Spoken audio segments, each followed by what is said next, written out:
오늘 창세기 2장 18절부터 24절까지 결혼에 대해서 보고 또 가정에 대해서 생각해 보겠습니다. 우리 5월은 가정의 달이라고 하잖아요. 그래서 이 결혼과 가정에 대해서 다시 한번 생각해 보는 시간을 갖겠습니다. 결혼은, 가정은 하나님이 세우신 겁니다. 하나님의 역사입니다. 특별히 사람의 결혼은 하나님이 일하신 것이요. 그래서 하나님이 일하신 것에는 분명히 목적이 있습니다. 그것을 잘 보시기 바랍니다. 먼저 여기 18절 보시면 창세기 1장과 2장에서는 하나님께서 창조 역사를 하시면서 보기 좋았다, 보기 좋았다 이렇게 말씀하십니다. 흑암 중에 빛이 있으라 하심에 빛이 있었고 그래서 그 빛을 보시고 좋았다 이렇게 말씀합니다. 6일 동안 이 창조 역사를 진행하면서 매일매일마다 좋았다, 좋았다 말씀합니다. 왜? 말씀이 그대로 이루어지니까. 물이 궁창을 아래 위로 나뉘라 할 때 물이 탁 나누어지죠. 그걸 보고 좋았다. 하나님이 좋았다. 땅에 있는 이 지면의 물을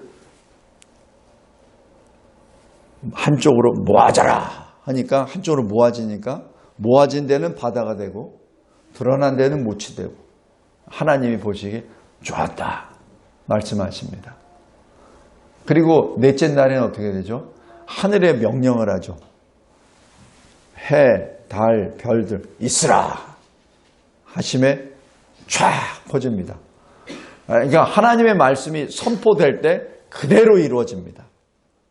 그것이 하나님이 보시기에 좋았다. 이게 우리가 상상만 해도 소름이 쫙 끼쳐요. 왜? 하나님 말씀이 그냥 또 이 바다, 이 생물들, 공중에 있는 생물을 내라 하니까 그냥 생물이 바다에 물고기가 막 튀어나오고 이 공중에 새가 나오고 그죠?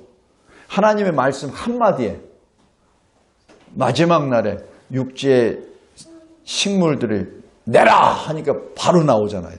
그죠? 그게 우리가 그냥 상상만을 하더라도 엄청난 역사입니다. 근데 그것을 하나님이 보시기에 좋았더라.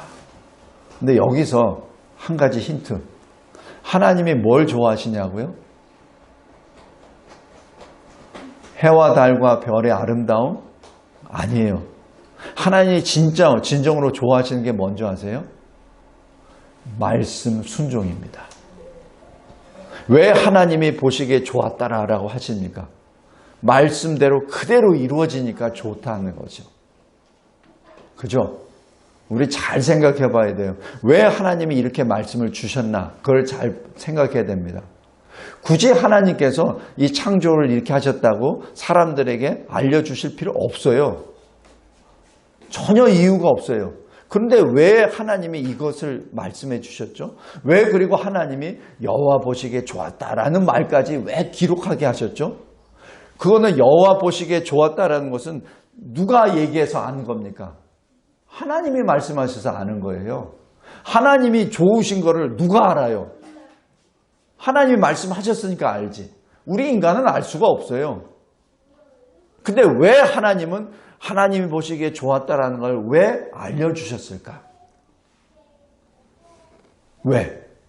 우리에게 하나님을 기쁘시게 하는 길을 알려주신 거예요. 하나님을 기쁘시게 하는 길이 뭐냐고? 말씀 순종입니다. 그래서 이 창세기 1장에 그 아름다운 역사를 쭉 보면은 창조가 이렇게 됐구나 이렇게 보지만 다시 계속해서 묵상하다 보면은 우리에게 주시는 말씀이 있어요. 말씀 순종하라. 그것이 내가 기뻐하니라. 여호와 보시기에 좋았더라 라는 말을 너희가 듣기를 원하느냐? 그렇다면 내가 너에게 준 말씀에 순종하라. 그 말씀이 우리에게 눈에 보이게 딱 우리에게 보내신 분이 있죠. 예수님. 요한복음 1장 14절에 말씀이 육신이 되어 우리 가운데 거하심에. 그죠? 그 얘기는 뭐예요? 말씀 순종은 구체적으로 예수 순종입니다. 빌립보서 2장에 예수를 본받는 것이죠. 예수의 심장을 갖는 것이죠.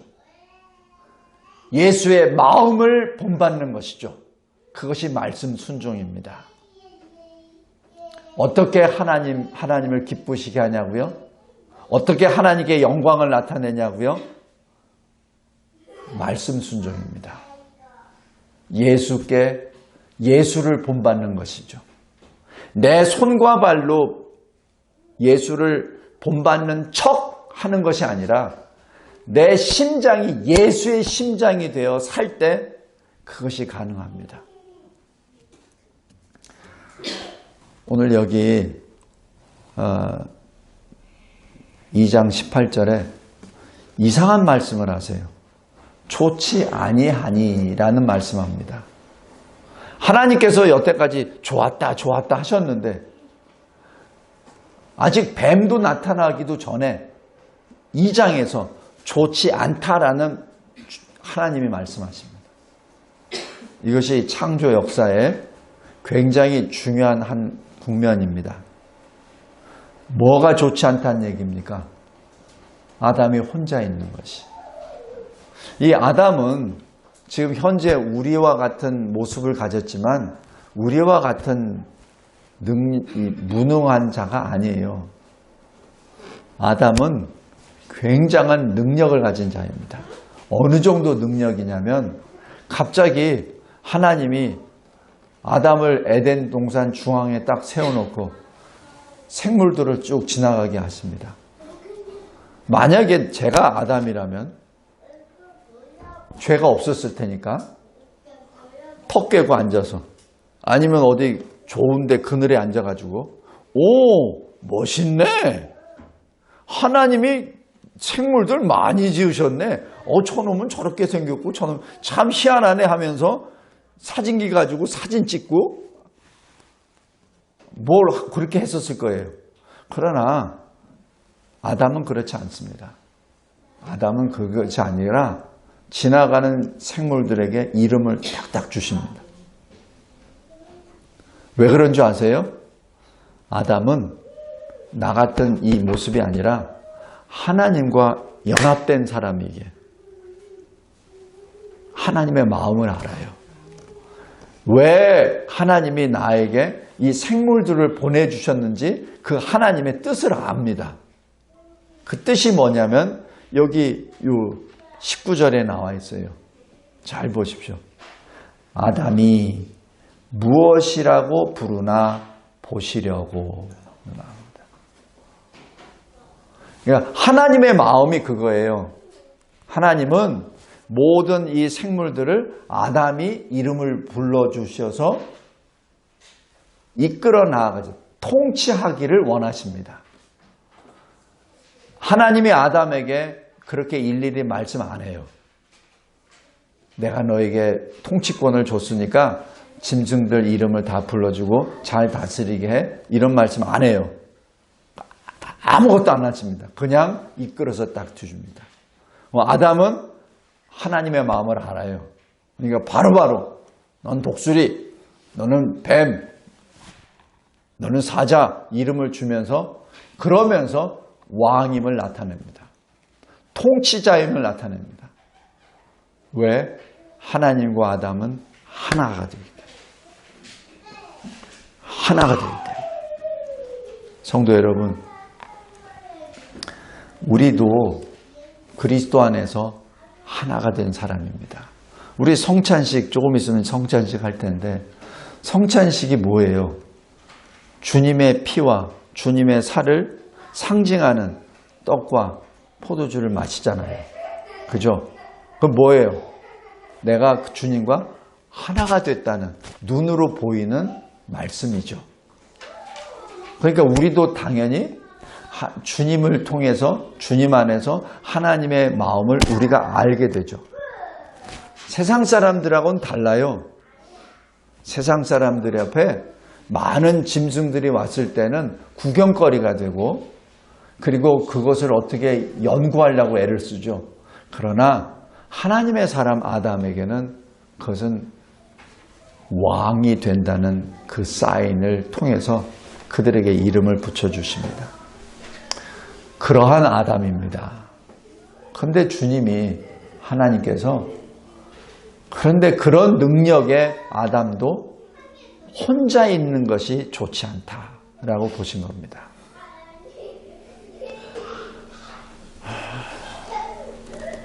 창조 역사 가운데 하나님이 유일하게 좋지 않다라고 하신 그 몸이 아담이 혼자 있는 것이었습니다.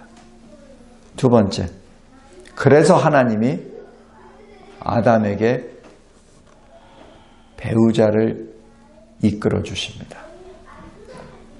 배우자의 출처가 어디냐 이거죠. 어디서 하나님이 만물을 지으신 분인데 아담의 배우자 하나 못 만드십니까? 그런데 하나님은 아담을 재우십니다. 깊이 재우세요. 요즘 말로 하면은 마취가 되죠. 그리고 갈빗대 하나를 취해서 살을 메우고 여자를 만듭니다. 여기서 하나님의 놀라우신 지혜와 섭리가 있습니다. 왜 하나님은 굳이 남자의 갈빗대 하나를 떼서 여자를 만들었을까요? 왜냐하면 남자와 여자는 원래 하나야. 너희는 둘이 결혼해서 한 가정을 이루었지만 너희는 원래 하나였어. 지금 그것을 지금 말씀하는 겁니다. 여기 이 아담을 깊이 잠들게 하시고 그의 갈빗대 하나를 취했다는 것을 이 어느 성경학자는 이렇게 합니다. 왜 하필 갈빗대입니까? 발뼈나 어디 이런 거 아니면 뭐 머리뼈나 뭐 이런 데 좀 떼서 하시면 되는데 왜 하필 갈비뼈입니까? 갈비뼈 안에는 생명의 기관이 있습니다. 폐와 심장이 있습니다. 그래서 갈빗대는 폐와 심장을 지키는 역할을 합니다. 여자는 남자의 생명을 지키는 기관입니다. 그래서 사람은 항상 뭐를 할 때 이렇게 하죠. 무슨 본능적으로 이렇게 합니다. 누가 싸움을 걸 때도 이렇게 하죠. 뭘 넘어지더라도 이렇게 하죠. 본능적으로. 그건 본능입니다. 넘어질 때 이렇게 해서 넘어지는 사람은 의식이 없는 사람. 그 사람은 이렇게 넘어집니다. 그러나 넘어질 때는 항상 이렇게 됩니다. 항상. 본능입니다. 아이를 안을 때도 이렇게 하죠. 항상 본능입니다. 남자는 그 갈비를 소중히 여깁니다. 자기 생명으로 여깁니다. 그것이 남자와 여자의 본성입니다. 여자는 남자를 자기의 심장으로, 자기의 폐로 여기며 보호합니다. 남자는 그 갈비를 안습니다. 남자와 여자는 하나입니다. 그것이 부부요, 그것이 가정입니다.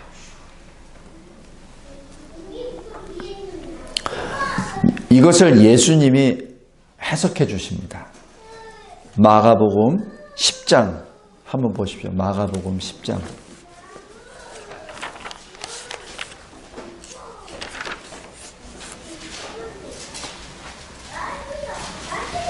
마가복음 10장 6절, 7절, 8절입니다. 9절 제가 읽겠습니다. 마가복음 10장 6절부터 19절까지. 창조 때로부터 사람을 남자와 여자로 지으셨으니 이러므로 사람이 그 부모를 떠나서 그 둘이 한 몸이 될지니라. 이러한즉 이제 둘이 아니요 한 몸이니 그러므로 하나님이 짝지어 주신 것을 사람이 나누지 못할지니라 하시더라. 이 창세기, 이 오늘 본문 말씀을 예수님이 이렇게 해석해 주십니다. 이 마가복음 10장에 왜 이런 말씀이 기록되어 있냐면은 이혼 증서만 있으면은 이혼해도 되지 않습니까? 라고 지금 이 바리새인들이 예수께 나와서 지금 이혼에 대해서 얘기한 거예요. 그러니까 예수님이 하신 말씀이 그래 맞아. 모세 율법에 그렇게 기록되어 있어. 그런데 왜 그렇게 기록했는 줄 아느냐? 이거 하나님의 마음을 전하는 겁니다. 너희들이 이러한 이혼 제도까지도 만들지 않으면 니네들 마음대로 네 배우자들을, 네 아내들을 막 쫓아내고 이혼할까 봐 장치를 이렇게 해놓은 거야. 그런데 원래대로 하면은 사람이 떼놓을 수 없는 거야. 왜? 네 아내는 너의 갈빗대거든. 떼놓을 수 없는 관계야. 라고 지금 예수님이 해석해 주신 겁니다. 다시 본문으로 돌아가겠습니다. 결혼은, 가정은 하나님이 세우신 겁니다. 그래서 거룩한 겁니다. 가정은 진정으로 소중한 겁니다. 어느 정도 소중하냐면 사람이 무엇을 공격을 받았을 때 제일 먼저 자기 몸을 감싸는 그 심정입니다. 그게 가정입니다. 그게 내 아내요. 그게 내 남편입니다. 그게 가정입니다.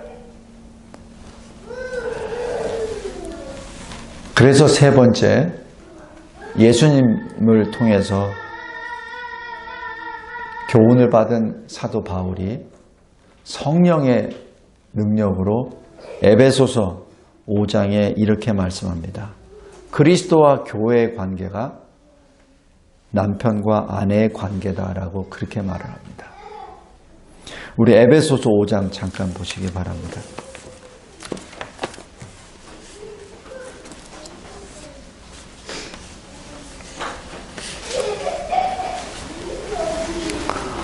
에베소서 5장 22절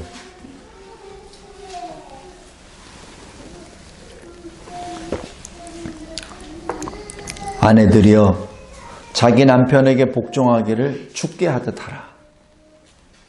이는 남편이 아내의 머리됨이요 아내의 머리됨이 그리스도께서 교회의 머리됨과 같음이니 그가 바로 몸의 구주시니라. 그러므로 교회가 그리스도에게 하듯 아내들도 범사에 자기 남편에게 복종할지니라. 남편들아 아내 사랑하기를 그리스도께서 교회를 사랑하시고 그 교회를 위하여 자신을 주심같이 하라. 31절 그러므로 사람이 부모를 떠나 그의 아내와 합하여 그 둘이 한 육체가 될지니 이 비밀이 크도다. 나는 그리스도와 교회에 대하여 말하노라. 그러나 너희도 각각 자기의 아내 사랑하기를 자신같이 하고 아내도 자기 남편을 존경하라.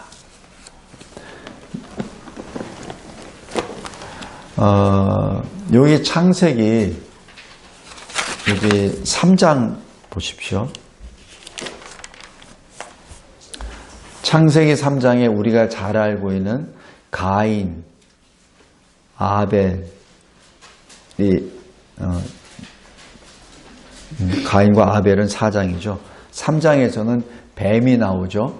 그래서 뱀에 의해서 그 첫사람 아담이 여기 24절에 에덴에서 쫓겨납니다. 비참한 역사죠. 그 에덴의 왕이었습니다. 쫓겨납니다. 이제 4장에 보면은 가인과 아벨이 하나님께 예배를 드리죠. 이 예배를 드리는 모습은 아버지 아담이 그렇게 가정에서 가정 예배를 드렸기 때문에 이제는 장성해서 가인과 아벨이 하나님께 예배를 드리는 거예요. 얼마나 기쁩니까? 참으로 기쁜 거죠. 아들들이 장성해서 자기의 직업을 가지고 그리고 직업에서 받은 산물로 하나님께 예배를 드린 겁니다. 아버지 아담으로부터 배워서 하나님께 예배를 드린 거죠. 얼마나 기쁜 일입니까? 그런데 그날 두 아들이 사라져 버립니다.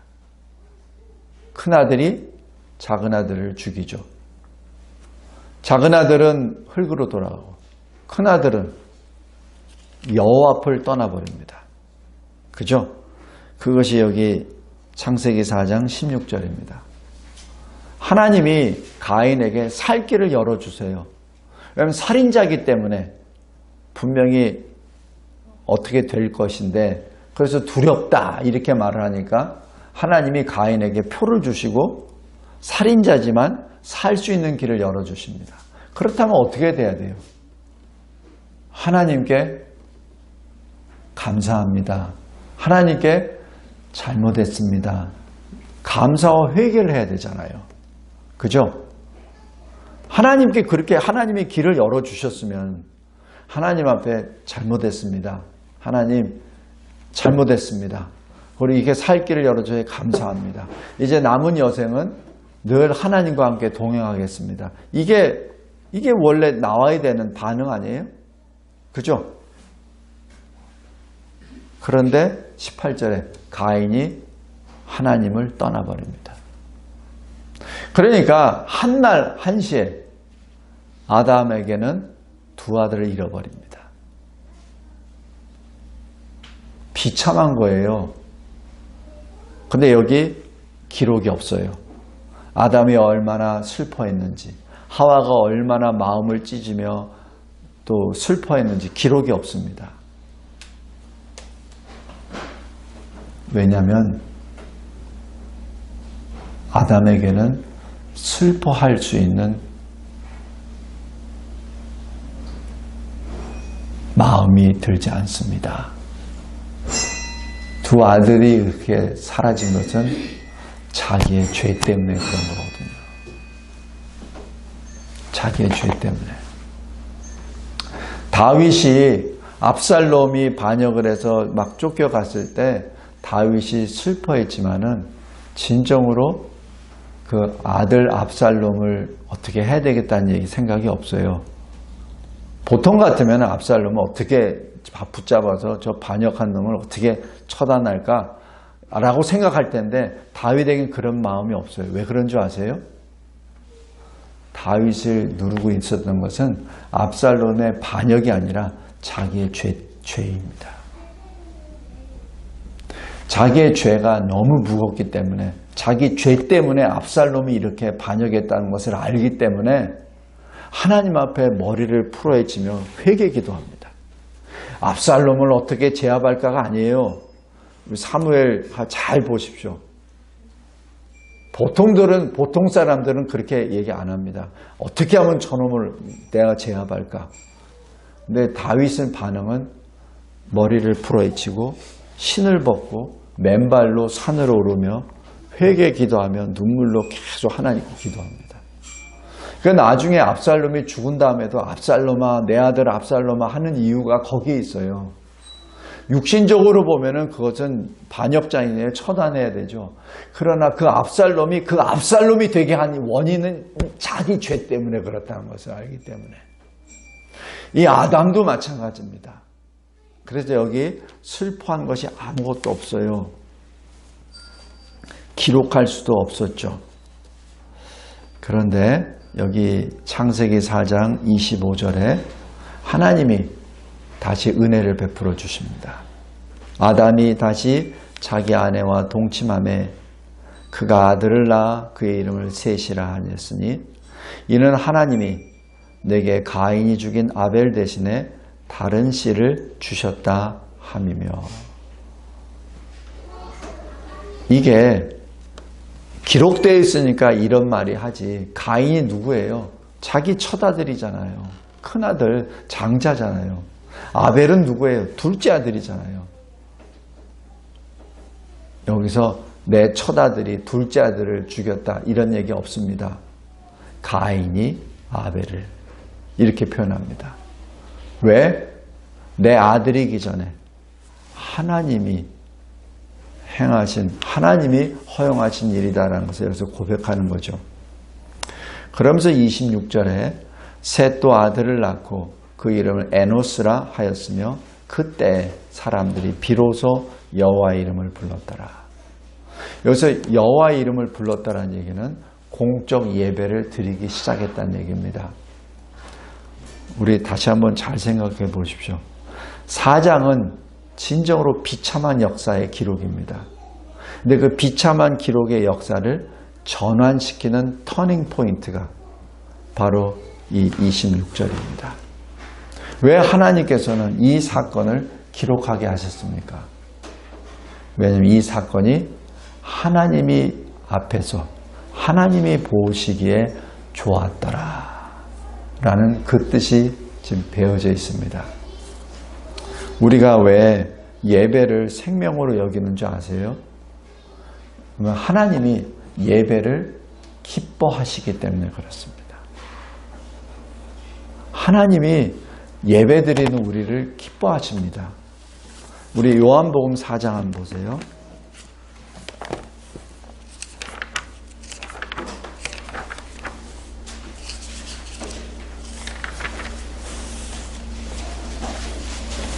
제가 왜 이렇게 말씀을 찾아서 여러분과 함께 이렇게 나누는 이유는 제가 전하는 말씀이 제 말이 아니라 하나님의 말씀이라는 것을 보여주기 위함입니다. 요한복음 4장 23절 보십시오. 아버지께 참되게 예배하는 자들은 영과 진리로 예배할 때가 오나니 곧 이때라. 아버지께서는 자기에게 이렇게 예배하는 자들을 찾으시느니라. 지금 하나님 아버지는 하나님께 참되게 예배드리는 자를 찾고 계십니다. 성도 여러분, 남편과 아내는 그리스도 안에서 한 가정을 이루고 그리고 이 땅에서 속량함을 받은 자들이 시작하는 교회를 세워나가는 시작이 가정입니다. 진리와 제자 교회도 저와 제 아내와 제 딸이 그 가정에서 시작했습니다. 가정은 그렇게 소중한 겁니다. 그래서 이 마지막 때에 교회를 공격하는 주 타겟이 뭐냐면 가정입니다. 가정을 깨뜨리는 것이 사탄의 1번입니다. 대표적인 게 뭔지 아세요? 그게 동성애죠. 가정이 깨지는 겁니다. 우리 가정은 하나님이 세우신 가장 소중한, 그래서 하나님이 기억하시고 하나님이 꼭 보호해 주시는 교회입니다. 창조 역사 이후 슬픔의 여정 가운데 하나님이 기쁨으로 기록하게 하신 것이 창세기 4장 26절. 사람들이 비로소 여호와의 이름을 불렀더라. 그것이 교회의 시작이요, 교회의 공적 예배의 시작입니다. 주님이 이것을 어떻게 해석해 주시냐면 주 기도문에 이렇게 말씀하십니다. 하늘에서와 같이 이 땅에서도 하나님의 나라가 임하시기를 원합니다. 우리 주 기도문 어떻게 하죠? 나라가 임하오시며 뜻이 하늘에서 이루어진 것 같이 땅에서도 이루어지이다. 이게 우리말로는 그 나라라는 게 좀 애매해요. 나라가 임하오시며. 근데 영어로 보면은 이게 분명해요. Your kingdom. 주님의 나라입니다. 우리가 번역을 해서 나라가 임하시오며 어떤 나라에 임하옵시며 이러니까 이게 무슨 말인지 모르고 그냥 습관적으로 외우는데 그 나라가 어떤 나라냐는 얘기죠. 대한민국이 아니에요. 하나님의 나라입니다. Your kingdom. 하나님의 나라가 이곳에 오게 오소서라는 그 기조죠. 어떤 식으로?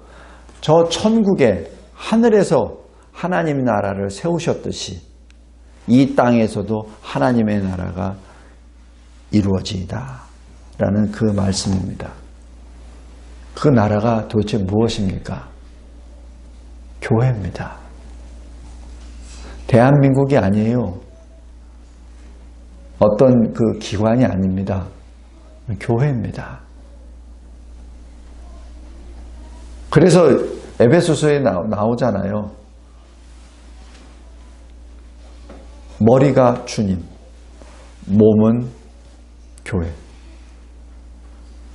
주님과 교회가 하나가 되는 거죠. 말씀을 맺겠습니다.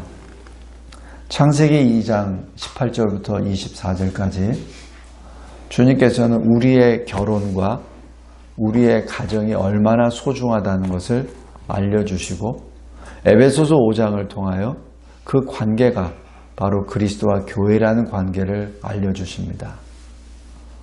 그리고 요한복음 4장에서 그 교회가 하나님께 영과 진리로 예배드리는 것을 하나님 아버지께서 찾고 계신다. 왜? 기쁜 일이니까. 왜? 그렇게 참되게 예배하는 자들이 드무니까.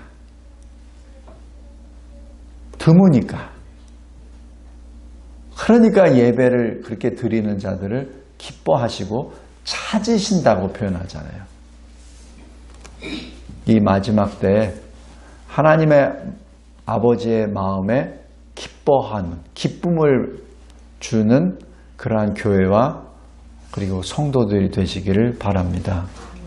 창세기 1장에 하나님께서 빛이 있으라 하심에 빛이 있었고 여호와 보시기에 좋았더라. 그 관계를 잘 생각해 보십시오. 우리가 어떻게 하나님을 기쁘시게 할 건지, 어떻게 하나님이 기뻐하시는 것인지, 내가 어떻게 살아야 기뻐하시는 건지 그것을 잘 보시기 바랍니다. 우리는 반드시 속히 주님 앞에 섭니다. 주님이 보시는 것은 네가 이 세상에 살면서 나를 얼마나 기뻐하게 했느냐를 지금 주문하십니다. 네가 살면서 네 70평생 살면서 나를 얼마나 기쁘게 했느냐라는 것을 토해내게 됩니다. 우리 기쁨으로 주님 앞에 화답하는, 그래야 하나님이 진정으로 나를 안아주시고 내 사랑하는 자야, 내 착한 종아, 네가 작은 일에 충성했으니 내가 더 큰 일을 맡기겠노라 하는 그 말씀을 들으며 주님의 선한 종이 되시기를, 교회가 되시기를 주 예수 그리스도의 이름으로 기도합니다. 감사하고 감사합니다. 하나님께서 주시는 이 말씀, 특별히 5월을 통과하며 얼마나 가정이 소중한지, 또 하나님이 맺어주신 그 결혼이 얼마나 소중하고 존귀한 것인지 다시 한번 묵상케 해주심에 감사합니다. 하나님, 하나님의 말씀에 순종함으로 하나님의 기쁨, 자랑이 되는 우리의 삶과 이 교회가 되게 하옵소서. 예수 그리스도의 이름으로 기도드리옵나이다. 아멘.